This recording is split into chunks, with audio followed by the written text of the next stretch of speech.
Olá pessoal, eu sou o Thiago Vieira. Eu sou o Jean Regina, você está aqui no canal Direito Religioso. Este canal que quer ser uma ferramenta para a Igreja Brasileira, tratando de assuntos que importam sobre direito e religião, especialmente nestes dias que nós estamos vivendo de pandemia, histeria, loucura e tanta dificuldade de nós voltarmos aos níveis de racionalidade. E sempre com aquela recomendação de você fazer a higienização adequada, evitar aglomerações. Você, pastor, tenta, na medida do possível, cancelar mesmo seus cultos, especialmente se você está em São Paulo, se você está no Rio de Janeiro, não mantenha culto. Esse é um momento de a igreja mostrar para a sociedade como que nós podemos amar de maneira prática. Né? Que o nosso amor não seja só de palavras, mas seja de atitudes, como diz em 1 João. E a igreja, ela sempre participou de forma colaborativa com o Estado e com a sociedade em todas as calamidades, em todas as epidemias ao longo da história. E certamente vai ser esse tipo de atitude que também vai acalmar um pouco a sociedade, para que nós possamos ser mais proativos, pensarmos melhor e assim todos nos cuidarmos para fazer com que essa epidemia com essa pandemia possa sair daqui o mais breve possível. O papel da igreja é orientar, é acolher em momentos difíceis como esse, que o espiritual, que a transcendência, que a fé realmente ela é mais buscada pelo homem, ela é um motivo de gente nos dar as mãos, de conscientização. Exatamente. Então a igreja, mais do que nunca, vai ser muito demandada, mas pode ser demandada em casa, pode ser demandada pela internet, enfim, agora com a tecnologia tudo ficou mais fácil. E falando de igreja, gente, nós vamos falar hoje do documento mais importante da igreja. Que é o Estatuto Social. Exatamente, o Estatuto Social, que é a Constituição da Igreja, que fala sobre os seus valores mais importantes e que deve inclusive tratar dos temas mais importantes da vida da igreja. É o tema do nosso vídeo de hoje. Fica aí, dá o seu like, compartilha esse vídeo, ativa o sininho de notificações, enfim, que nós possamos cada vez mais servir a igreja brasileira. Então, para começar o vídeo, roda a vinheta, Éder!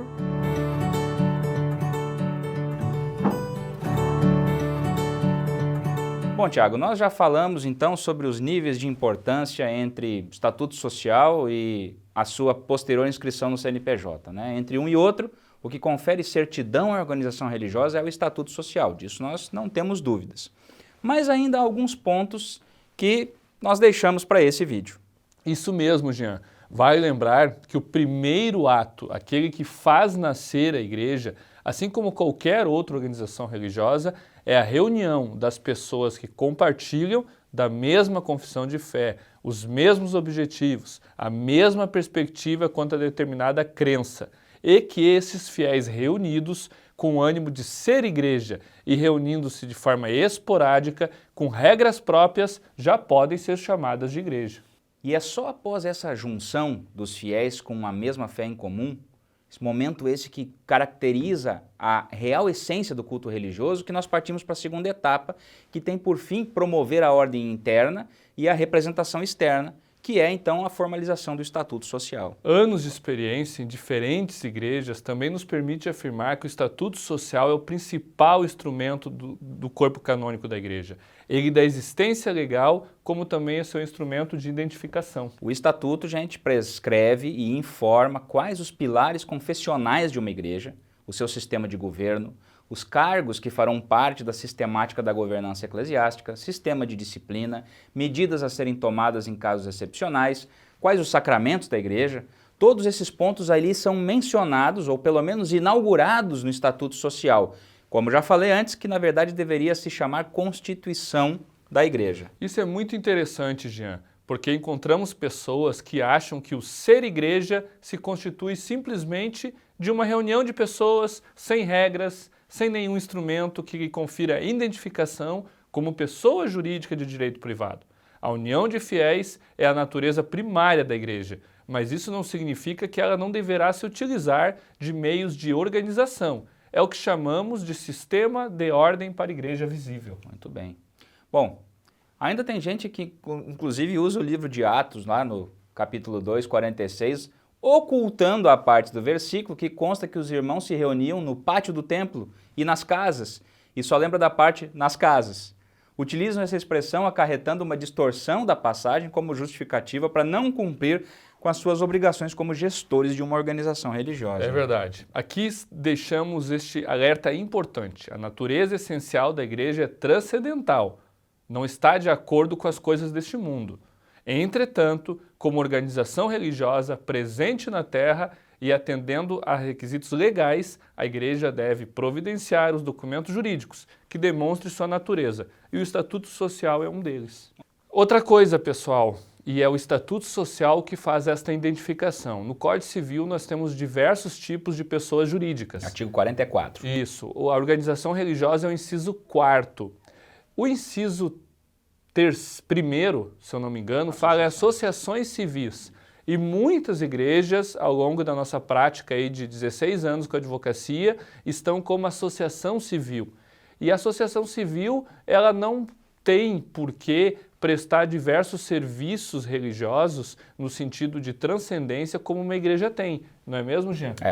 Isso aí é fruto de toda uma evolução legislativa, nós já conversamos um pouco com você sobre isso, né? O inciso 4º da organização religiosa surgiu só depois do Código Civil de 2002, na verdade foi uma lei alteradora, porque lá no Código mesmo não tinha, e aí a pressão da sociedade corretamente colocou a organização religiosa, e faz com que nós possamos entender no mundo jurídico como que a organização religiosa está fora dessa alçada que a associação civil deve de obediência ao Estado. Ela colabora com o Estado, como um poder religioso que colabora com o Estado. E isso é muito importante em dias como o que nós estamos vivendo hoje, né, Tiago? E muitas vezes, em muitas localidades e muitas regiões, existem decretos aí dizendo que não pode ter aglomeração de pessoas, logo não pode ter culto religioso. Malgrado nós entendemos que o processo de fechamento de cultos ou de cancelamento de cultos que está ocorrendo está errado, porque deveria ser o processo constitucional. Por mais que nós aceitemos isso e realmente nós estamos recomendando para que os cultos não aconteçam, por uma questão de saúde pública, as igrejas devem permanecer abertas no sentido de aconselhar os fiéis, no sentido de ministrar os sacramentos. De ser um símbolo vivo de que a fé das pessoas permanece até mesmo em momentos trágicos como o que nós estamos vivendo no mundo. Uma coisa é o culto, a aglomeração de pessoas, a outra coisa é a igreja estar aberta para, daqui a pouco, uma igreja católica receber uma confissão. Então são coisas distintas. Ou até mesmo a realização de missas, né? Sem aglomeração. Mas agora, se você está no seu estatuto social como associação civil, nem isso você poderia fazer. Exatamente. Então fica a dica aí também para você olhar o seu estatuto social nesse sentido, geralmente é no artigo 1º. Muito bom. Bom, gente, então é isso aí por hoje. E fica de novo esse convite, já que nós estamos em tempos de isolamento, para você olhar esse vídeo e se inteirar mais, se você tiver interesse, comprar o nosso livro, afinal de contas, os sistemas de delivery ainda estão funcionando no Brasil. Por enquanto. E ainda, gente, se você quiser saber mais de Estatuto Social, nós temos o curso em parceria com a UBRA, que tem uma cadeira somente de Estatuto Social. São 8 disciplinas, sendo que uma delas a gente fala só de Estatuto Social. Exatamente, pessoal. Então, compartilhe esse vídeo também, chama seus amigos virtualmente para poderem assistir com vocês e até a próxima. Valeu!